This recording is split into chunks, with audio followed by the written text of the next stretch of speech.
Ciao a tutti, mi trovo a casa dei miei nonni, Eugenio, Pasqualina e zia Barbara.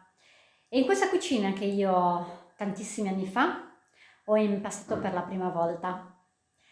Quella che si trova sopra il caminetto è la riproduzione della chiesa della Madonna di Lourdes, un ricordino che mia zia aveva portato ai miei nonni quando era stata in pellegrinaggio con mio zio Bruno e il gruppo della Guardia di Finanza di Genova. Sono trascorsi tantissimi anni.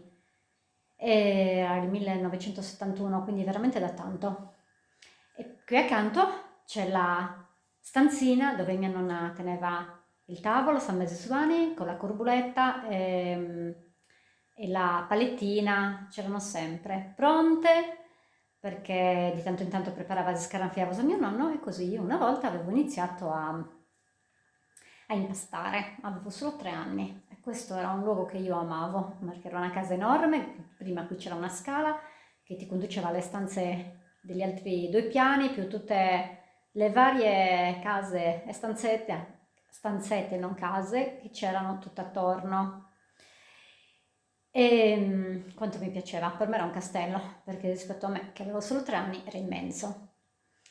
Veramente qui abbiamo trascorso intere serate con quelli che si direbbero Contus de Vogili. E voglio partire da qua stasera, dai miei ricordi, per condurvi invece in un tempo modernissimo, eh, nella mia cucina a preparare. Siete curiosi di saperlo? Allora, aiù, benica di conto. Per preparare la mia tortina ho infarinato ben bene la mia tortierina furba, quella che ha lo spessore, che l'ultima volta mi ha fregata, non so perché.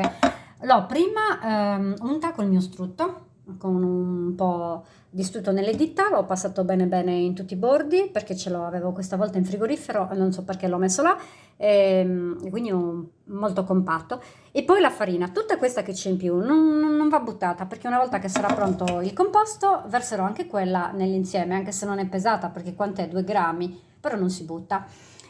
Quindi adesso procederò a preparare una mezza dose dei cardinali, 2 uova, lo zucchero, gli ingredienti sono questi, 2 uova, 175 g di zucchero, 200 g di farina, mezza bustina di lievito che sono circa 8 grammi, un cucchiaino di liquore, un bicchierino di latte, un bicchierino d'olio, sono l'equivalente di una tazzina da caffè, e la scorza grattugiata di un bel limone appena raccolto dall'albero. Va bene? E quindi inizio con le uova. Quando sono pronte le uova aggiungo lo zucchero e poi tutti gli altri ingredienti insieme. Con il mio super frullino, guardate come è venuto ben montato l'uovo in un minuto. E adesso aggiungo lo zucchero e tutti gli altri ingredienti. Prima lo zucchero per qualche minuto, magari 2 minuti, e poi gli altri ingredienti.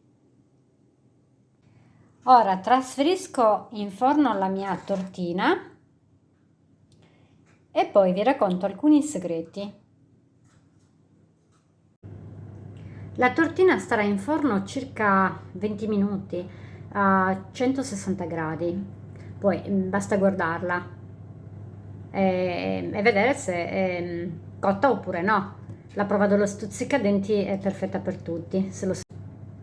La tortina starà in forno una ventina di minuti a 160 gradi e comunque bisogna sempre guardarla, si capisce. Per chi invece avesse difficoltà, lo stecchino è l'ideale. Se è sporco, bisogna lasciarla cucinare ancora, ma all'incirca ci vogliono 20 minuti. Adesso mi trasferisco nel lavandino. Quando ho iniziato a cucinare a casa mia, una delle mie maestre è stata zia Elena Corrias, cugina di secondo grado di mia mamma. Mia mamma, quando la vedeva passare davanti al nostro negozio, diceva sempre: Guarda, guarda chi c'è, la tua zia preferita. Non sono gelosa, poiché Elena ti ho lo dropueni.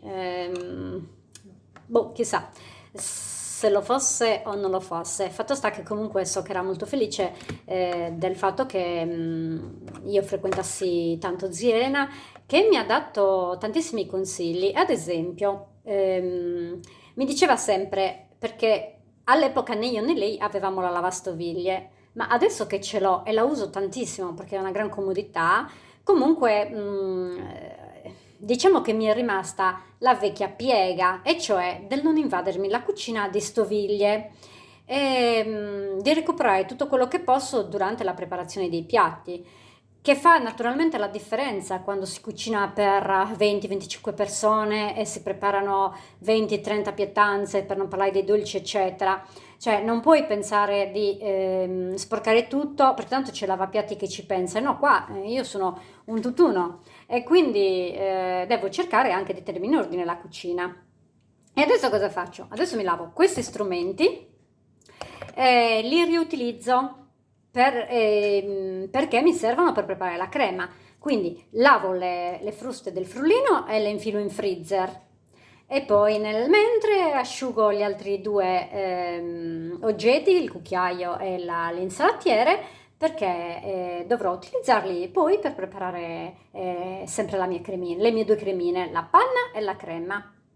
Stavolta la mia tortina furba ha cotto bene. Vedete, all'interno si forma questo bordino, questo spessore di quant'è? 2 dita circa, che mi permette di far stare la crema all'interno e di creare dei disegni con la frutta, la panna, con quello che preferite. Per questa cremina 2 uova. Per la torta ho utilizzato 2 uova acquistate perché nei giorni scorsi non avevo uova delle nostre galline e secondo me quelle uova non erano tanto fresche, nonostante la scadenza fosse tra, adesso non so dove è la scatolina, comunque tra parecchi giorni. Queste invece sono proprio uova di giornata e guardate la differenza del colore. Tra l'altro la cremina sarà a crudo e procederò così: 2 uova, 50 grammi di zucchero. Per la precisione sono 2 tuorli, solo 2 tuorli. L'idea di preparare questa torta è nata perché, come vedete, ho acquistato delle pesche. Sono una primizia ancora e quindi ho deciso di preparare una torta alle pesche, anche perché in casa avevo queste, un barattolo di pesche sciropate. Ora, con pesche fresche, menta, pesche sciropate e dei mirtilli creerò la decorazione esterna, mentre con 2 uova, 50 grammi di zucchero, 150 grammi di yogurt greco alle pesche e 250 grammi di mascarpone preparerò la crema. Unisco al tutto anche 2 cucchiai di panna montata. Per la bagna ho usato uno sciroppo realizzato con una parte del succo delle pesche sciropate, un pochino di sambuca e allungato con acqua. Ho fatto tutta la crema nel centro, arrivando praticamente fino alla quasi bordo della mia tortina e poi ho grattato sopra una pesca fresca. Adesso sistemerò la frutta, quella sciropata.